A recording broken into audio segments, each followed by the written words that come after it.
तर प्रेक्षकांनो, लक्ष्मीच्या पावलांनी या मालिकेचा आजचाच म्हणजे 4 नोव्हेंबरचा भाग तुम्ही बघत आहात. तर तुम्ही बघितलं होतं अद्वैत कलाला झोप म्हणतोय शेजारी आणि आता तिला जबरदस्ती ते चादरीनं असं झोका झुलवत असतो. कला चिडत असते आणि तिची आई बाहेरनं गंमत बघत असते. कला म्हणते, काय चाललंय तुझं चांदेकर, सोड रे. तर मग आता हा अद्वैत त्याच्या बेडवर जाऊन झोपतो आणि वाट बघत असतो ही केव्हा बाजूला येते याची. आता या कलाच्या आई बाहेरून खूप उत्सुकतेने सगळं बघतायत. आता कला झोपते खरी बाजूला, पण आता तिच्या सायली अंगात आलेली आहे. प्रेक्षकांनो, काय झालं ते बघत राहा. आता कला म्हणते, ठीक आहे, आपण दोघं सोबत झोपतोय बेडवर एका, पण एक गोष्ट महत्वाची आहे. अद्वैत म्हणतो, काय ग बाई. तर आता अद्वैत त्या उशा लावतोय बरं का मध्ये. अद्वैत म्हणतो, काय चाललंय तुझं खरे. आता कला म्हणते, हे बघ, ही हद्द महत्वाची आहे. काही 5-6 उशा तिने अशा बॉर्डर लाईनवर लावल्यात अद्वैतच्या शेजारी आणि त्याला म्हणते कशी, ही तुझी हद्द, ही माझी हद्द, ती महत्वाची. तू तिकडे झोपायचं, मी इकडे झोपणार. आता अद्वैत म्हणतो, उगाच आगाऊपणा करू नकोस. तुला झोपू देतोयस ना माझ्या बाजूला, तेच तू महत्वाचं समज. तू काय मला सांगतेस ग हद्द हद्द. मी सांगतो ना तुला, हद्द महत्वाची आहे. तुला देतोय ना झोपायला, चुपचाप झोप. माझ्या जागेत जर आलीस ना तर बघ मी काय करेल ते. उगा आती करतेस तू आता खरे. आता कला म्हणते, हो का, लोळायची सवय तुला आहे, मला नाहीये. तुझा हात जर माझ्या हद्दीत दिसला ना तर तुझा हात कुठे हे शोधत बसशील. अद्वैत तिच्या समोर हातवारे करतो आणि म्हणतो, चल चल चल, आली मोठी शहाणी कुठली. प्रेक्षकांनो, या दोघांचे भांडणं बघून या कलाच्या आईचा जबरदस्त एंटरटेनमेंट झालंय. कशाला जात आहेत त्या चांदेकरांचं घर सोडून.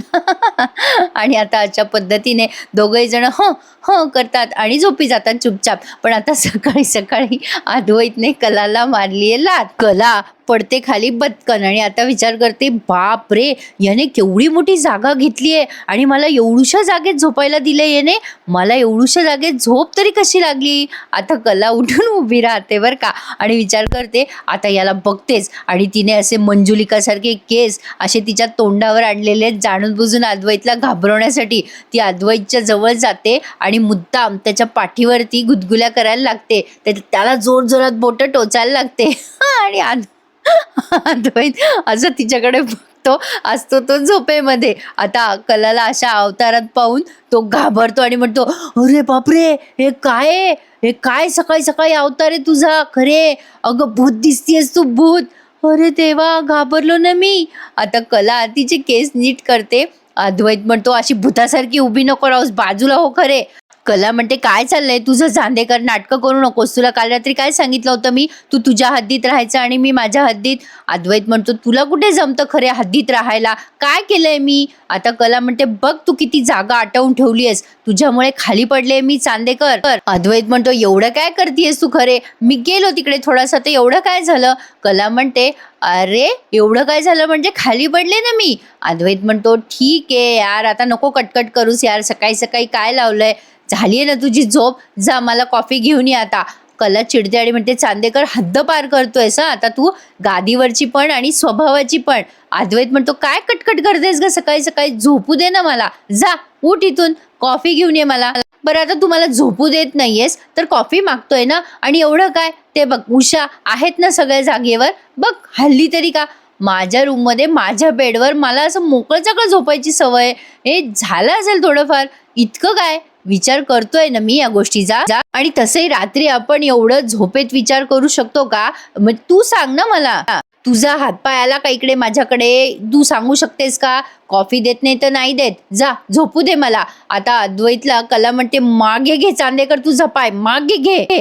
चांदेकर तुझा पाय मागे घे, नाही तर कापून टाके ना मी. आता अद्वैत म्हणतो, अरे उशी बघ ना कुठे गेलीये. आता कला त्याला म्हणते, थांब दाखवते मी तुला. अद्वैत पुन्हा झोपी जात असतो. आता ही कला काय करते मला कळलंच नाही. आता तिने काय केलंय, चिकटपट्टी आणली आहे आणि आता त्या गादीवरती त्या चिकटपट्टीने मोठीच्या मोठी एक लाईन लावलेली आहे. आता अद्वैत म्हणतो, ऐक काय चाललंय या बाईचं विचित्रपणा. कला ती चिकटपट्टी अख्खीच्या अख्खी अशी बॉर्डर म्हणून तिथे लावते. आणि आता अद्वैत म्हणतो, काय चाललंय तुझं, बावळी झाली आहेस का, झोपमोड का करतेस माझी. आता कला म्हणते, तुला कळतं का चांदेकर, झोपमोड काय असते ते. हे बघ आता अख्खी रात्र पाय पोटाशी घालून झोपले मी. हे बघ आता ही हद्द माझी आणि ती हद्द तुझी. आता तू माझ्या हद्दीत यायचं नाहीस. आता अद्वैत म्हणतो, आता आता थांब बेटे, तू माझी झोपमोड केली आहे ना, माझी तू झोप मोड केलीच आहेस ना, बरं समज मी आलो तिकडे तर काय करशील तू? आता कला म्हणते, तू काय चॅलेंज देतोयस का मला? आता अद्वैत म्हणतोय, मी चॅलेंज वगैरे देत नाहीये, जस्ट क्युरियोसिटी म्हणून विचारतोय. आलोच मी चुकून माकून तुझ्याकडे, तर तू काय करशील सांग ना, उत्सुकतेपोटी विचारतोय तुला. आता कला म्हणते, मी मी करेल काहीतरी, मी असं काही ठरवलेलं नाहीये, पण मी तुला अद्दल घडवल्याशिवाय राहणार नाही चांदेकर, कळलं ना? आता अद्वैत म्हणतो, तू काय करणार आहे तुला माहिती नाही, कळणार नाही तुला, म्हणजे ठरलेलं नाहीये तुझं, पण माझं ठरलंय मी काय करणार. आता अद्वैत म्हणतो, माझं ठरलेलं आहे काय करायचंय ते. कला म्हणते, काय करणार आहेस तू? आता अद्वैत म्हणतो, मी तुला सांगतो, मी तुझ्या आईला सांगणार की तुमची मुलगी मला त्रास देतीये आणि मी सांगणार सगळं त्यांना, तू कशी आहे काय आहे ते, आणि तुझ्याशी वागणं म्हणजे ना मूर्खपणा आहे, सांगून ठेवतोय मी. आता कला म्हणते, ए तू उगाचच मला आईची धमकी देऊ नकोस हं. आता अद्वैत त्या सगळ्या उशा फेकतो आणि म्हणतो, ए चल तुझी दादागिरी इथे चालणार नाही खरे, आता बघ मी काय करतो ते. आता कला म्हणते, एवढा काय ॲटिट्यूड दाखवतोयस तू मला चांदेकर? आता हा म्हणतो, हो माझी रूम आहे, माझा बेड आहे, माझं घर आहे. आता कला म्हणते, हो का, मग ठरलं होतं ना तू तुझ्या हद्दीत राहायचं आणि मी माझ्या हद्दीत, आता जर का तुझी हद्द पार केलीस तर तू आहे आणि मी आहे, कळलं का बेट्या? आता अद्वैत चिडतो आणि म्हणतो, हो का, थांब जरा आता मी पण दाखवतो तुला. अरे देवा, दोघ जण अगदी लहान लेकराच्या वर भांडतात. प्रेक्षकांनो, हद्द झाली. आता कला त्या उषा पुन्हा तिथे लावते आणि निघून जाते रूम मधनं. मग आता अद्वैत विचार करतो, या अति आगाऊचा अति आगाऊपणा वाढत चाललाय, आता हिला जरा दाखवावं लागेल, हिचा आगाऊपणा कंट्रोल करावाच लागेल. अद्वैतला भांडणं करून करून लागलाय दम. पण आता बघा प्रेक्षकांनो, या पुढचा सीन बघून तुम्हाला जरा रागच येणार आहे सरोज मॅडमचा, कारण काहीतरी इनसेन्सिबल दाखवलंय त्यांनी. एवढ्या मोठ्या घरातली बाई आणि तिला नौकर ठेवणं आता परवडणार नाहीये म्हणे. बघा हा प्रेक्षकांनो, आता या अंजुताई म्हणत असतात, असं करू नका ताई, आम्हाला नोकरीवरून काढू नका, दिवाळी आहे, अहो आमच्या घरात दिवे तरी लागले पाहिजे, आमचं काय चुकलं ते तरी सांगा, असं बरंच ते रिक्वेस्ट करतात सगळेजण. हातावर पोट आहे हो आमचं, अहो मॅडम असं काय करता, नोकरी सोडून गेले मी तर काय तोंड दाखवू मी माझ्या घरच्यांना? अहो सरोज मॅडम असं नका करू. आता ही सरोज सगळं ऐकून घेते यांचं आणि म्हणते, एक मिनिट, आणि आता या सगळ्यांना पैसे देते, भरपूर पैसे देते बरं का. सरोज आता त्यांना पैसे देत म्हणते, हे घ्या, ही दिवाळी सुद्धा आहे यामध्ये, आणि आतापर्यंत जेवढे पैसे देत होते त्यापेक्षा जास्ती पैसे दिलेत, त्यामुळे काळजी करू नका. आता अंजू म्हणते, अहो सरोज मॅडम तुम्ही आतापर्यंत असं वागला नाहीत, आता असं का वागताय? सरोज म्हणते, खरंच आता सध्या मला कोणाचीही गरज नाहीये, जेव्हा मला गरज असेल तेव्हा मी आपणहून तुम्हा सगळ्यांना बोलावून घेईल, या तुम्ही आता सगळेजण. आता इकडे या संगीताताई आणि रजनीताई आजचा काय मेनू करायचा ते ठरवत असतात, की संगीताताई म्हणतात, आपण पालक पनीर काय नुसता पालक करूया. आता या रजनीताई म्हणतात, अहो अद्वैतला पनीर आवडतं त्यात. संगीताताई म्हणत असतात, पनीर महाग झालंय. त्या तिकडे किचनच्या जवळ दोघी बोलतात बघा. आता लगेच हे सगळेजण बाहेर आलेत. मग सरोज म्हणते, सगळ्यांनी या इकडे जरा, आजपासून मी घरातल्या सगळ्या नोकरांना काढून टाकलंय. आता रोहिणी तिथे रिकामटेकडी बसलेलीच असते. आता सरोज म्हणते, आनंद अंजू तुमच्या रूममध्ये जा, तुमचं सामान घेऊन या, तुम्ही लगेच निघालात तरी चालेल, आत्तापासून तुम्हाला सगळ्यांना मी फ्री करून टाकलेलं आहे, म्हणजे मोकळं केलंय. आता यांना कोणाला कळेल ना नेमकं काय भानगड झाली आहे. रजनीताई विचारतात, अहो वहिनी असं काय झालं एकदम, म्हणजे तुम्ही एकदम तडकाफडकी असा का निर्णय घेतला? संगीताताई पण विचार करायला लागतात. आता सरोज म्हणते, मला काही नोकरांची गरज वाटत नाहीये इथे सध्या. रजनीताई म्हणतात, असं का बोलताय, आता खरं गरज आहे ना आपल्याला, अहो दिवाळी तोंडावर आली आहे, फराळ व्हायचा आहे, साफसफाई व्हायची आहे, पाहुणे रावळे सगळंच काम बाकी आहे ना. बघा प्रेक्षकांनो, आपल्या दिवाळ्या संपल्या पण अजून यांची साफसफाई सुरू आहे. असो तर आता सरोज म्हणते, दिवाळी तोंडावर आली असेल म्हणून काय झालं, माणसं वाढली की घरातली, प्रत्येकाने जबाबदारीने काम केला तर प्रश्नच सुटला.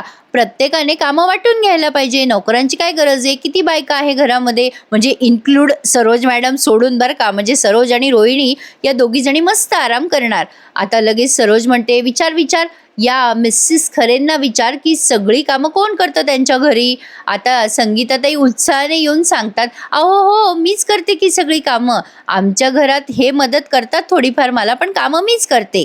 बिचाऱ्या या संगीताताई त्यांच्या मनातही काही आलेलं नाहीये. आता सरोज म्हणते या रजनीला, बघितलं का रजनी काय सांगतायत त्या, यांना सवय आहे कामाची आणि त्या आपल्या घरी राहायला आल्यात, त्यामुळे त्या कामं करायलाच आल्यात ना. रजनीताई म्हणतात, अहो असं काय बोलता वहिनी, त्या काय नोकर आहे का, त्या विहीणबाई आहेत आपल्या, आणि तसं सुद्धा त्या काम करायला थोडी झाल्या तिथे. त्या नौकर नाही आहे आपल्या घरातल्या. आता लगेच ही सरोज म्हणते, "मी कुठे म्हणले की त्या नौकर आहेत आपल्या घरातल्या?" रजनीताई म्हणतात, "अहो पण त्या मुलीच्या बाळंतपणासाठी इथे आल्या आहेत." सरोज म्हणते, "असू देत ना मग. अगं पण त्या आपल्या घरात राहतात, 4 वेळेला खातात, पितात. मग थोडंसं काम केलं त्यांनी तर कुठे बिघडलं त्यांचं?" आता बघा त्यांना कसं तरी होतं बिचाऱ्यांना, संगीताताईंना.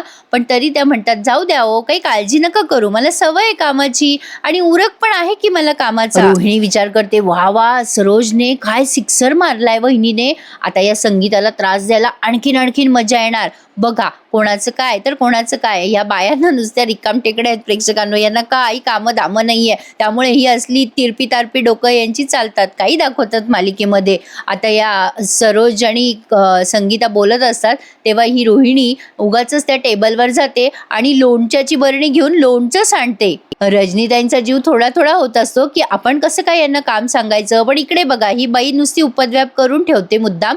आता लोणचं सांडते आणि म्हणते, "अरे बापरे! किती सांडलंय इथे, किती मोठं आणि कोणाचं लक्षच नाहीये. इतकं मोठं सांडावं का?" आता त्या लोणच्याचे डाग आहेत बघा प्रेक्षकांनो. आता मुद्दाम म्हणते, "सरोज वहिनी तू तर सगळ्या नोकरांना काढून टाकलं गं कामावरून. ओ मिसेस खरे, मी काय म्हणते तुम्ही सगळं हे साफसफाई करून घेता का जरा? नाही म्हणजे तुम्हाला सवय आहे म्हणून सांगते बरं का. उगाचच असं वेगळं फील नका करू. आम्हाला काही सवय नाही आहे या कामाची म्हणून तुम्हाला विचारलं बरं का मी." आता सरोजच्या लक्षात आलंय की रोहिणी हे सगळं मुद्दाम करतीये. या दोघी नंदा भावजया मिळून जाणून बुजून त्रास देत आहेत या बाईला. काही अर्थ आहे का प्रेक्षकांनो? कधी असं विक्षिप्त दाखवतात ना मालिकेमध्ये. काय झालंय कोणास ठाऊक. सगळे विचित्र ट्रॅप लावतायत सगळेजण. आता या रजनीताई विचार करायला लागतात, असं काय चाललंय आपल्या घरामध्ये? असं काय वागताय या दोघी जणी? डोक्यावर पडल्यात का?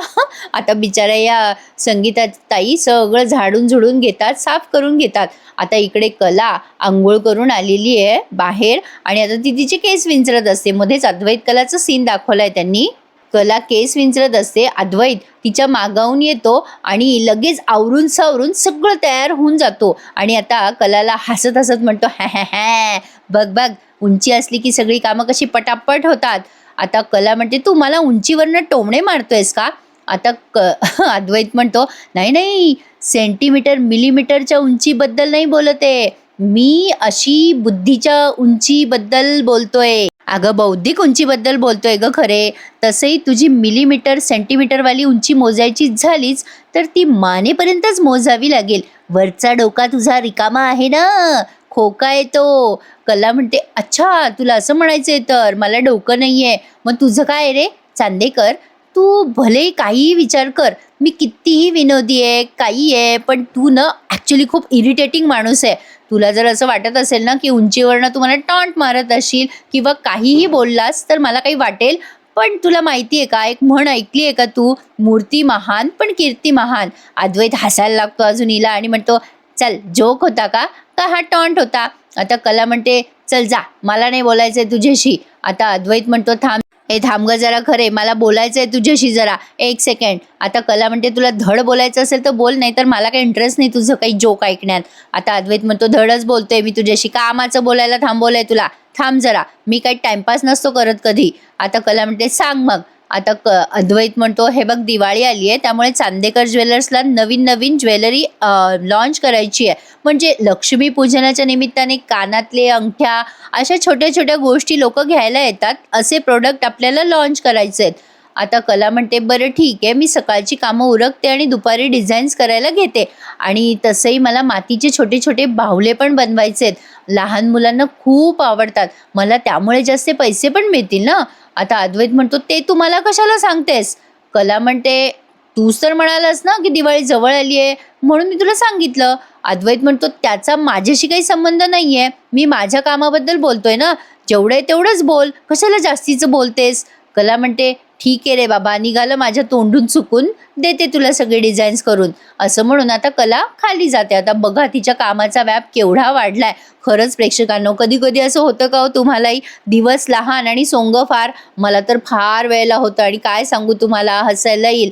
दिवाळीचा म्हणजे वेळ आहे आणि नेमकं आमच्या धुण्यावाल्या मावशी, भांड्यावाल्या मावशी दोघी गैरहजर आहे. मग विचार करा तुम्ही, तुम्हाला रिव्ह्यू देऊन सगळं मॅनेज करणं किती अवघड असतं. खरंच आपल्या बायकांची प्रेक्षकांची तारेवरची कसरत म्हणजे कमालच असते नाही, त्यातनं आपण सगळं मॅनेज करतोच. तसंच माझं काहीसं झालंय प्रेक्षकांनो, एवढं दमायला झालंय ना काय सांगू तुम्हाला. आणि त्यातनं रिव्ह्यू दिल्यावर तुम्ही काही काही जण लाईक पण करत नाही, वाईट वाटतं. ठीक आहे, काय म्हणू, तुमची इच्छा, पण लाईक करायला विसरत जाऊ नका. एवढी अपेक्षा तर ठेवूच शकते तुमच्याकडनं. असो, तर आता या रजनीताई बिचाऱ्या कसं तरी करताय, कारण या कलाची आई फरशी पुसत असते. त्या सारख्या म्हणत असतात, राहू द्या हो ताई, तुम्ही नका ना करू, मला फार वाईट वाटतंय.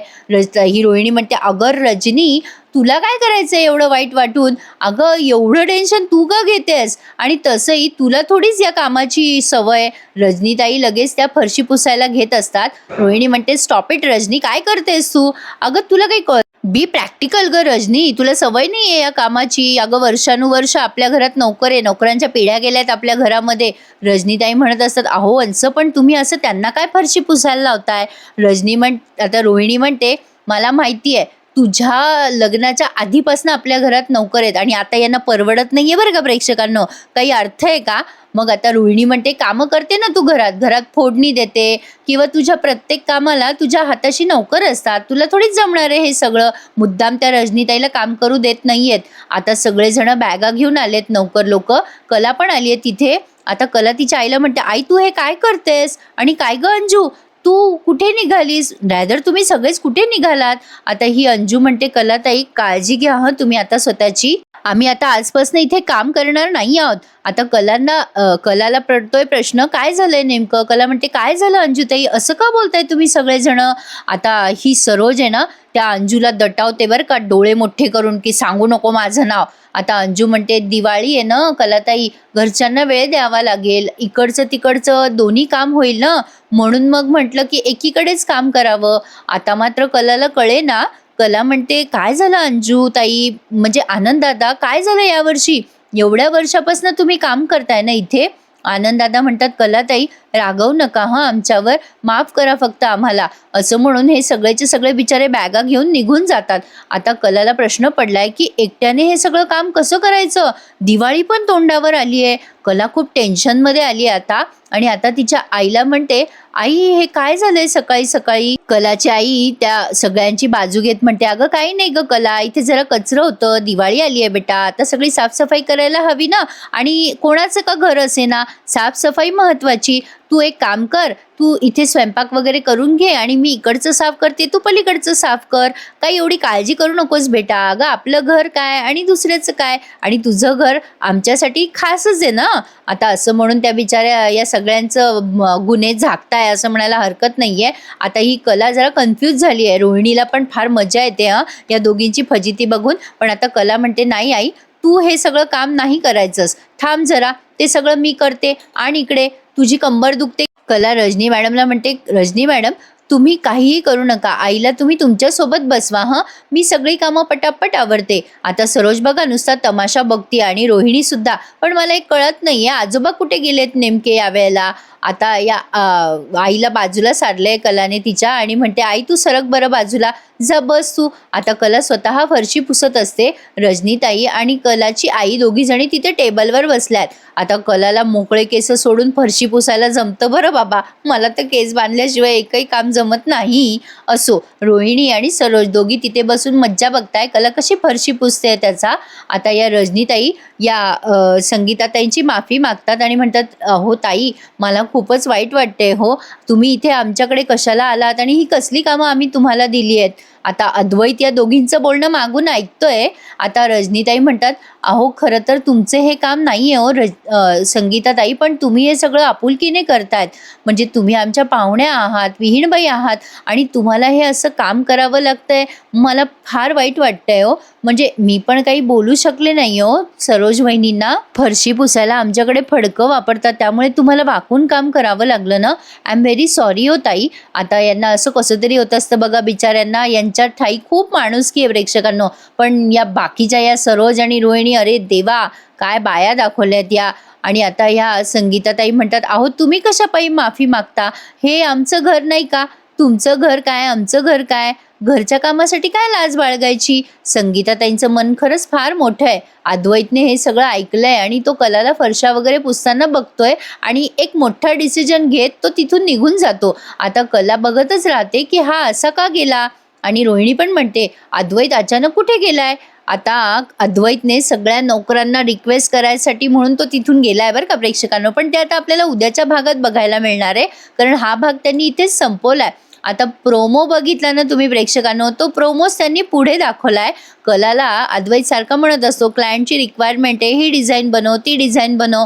कला एवढी थकून गेलेली असते की तिला झोप लागत असते. अद्वैत म्हणतो, झोपा का काढतेस? आता कला म्हणते, अरे कधीतरी समजून घे ना, घरातले सगळे नोकर सुट्टीवर गेलेत. अद्वैत सगळ्या सुट्टीवर असलेल्या नोकरांना पुन्हा कामावर आणतो. सरोजला कसं तरी वाटतं आता. सरोज म्हणते, कशाला कामावर बोलवलंस तू यांना? आता अद्वैत म्हणतो, खरेला मदत होईल म्हणून. ती एकटी घरची कामं सांभाळतीये. आता तिला ऑफिसच्या कामासाठी डिले होणार नाही आणि सगळे आल्यामुळे तिचा लोड कमी होईल. अद्वैतच्या या चांगुलपणाचा कलाला हळूहळू चांगला प्रत्यय येतोय. त्यामुळे हळूहळू कला अद्वैतच्या प्रेमात पडणार हे मात्र नक्की आहे. छान वाटेल प्रेक्षकांनो ही मालिका पुढे या दोघांचं जुळलं की. तुम्हाला काय वाटतंय मला कमेंट करून नक्की कळवा. छान होता ना आजचा भाग? नक्की सांगा मला. आणि प्लीज प्रेक्षकांनो, ज्यांनी चॅनल नसेल सबस्क्राईब केले त्यांनी आवर्जून चॅनलला सबस्क्राईब करा. धन्यवाद.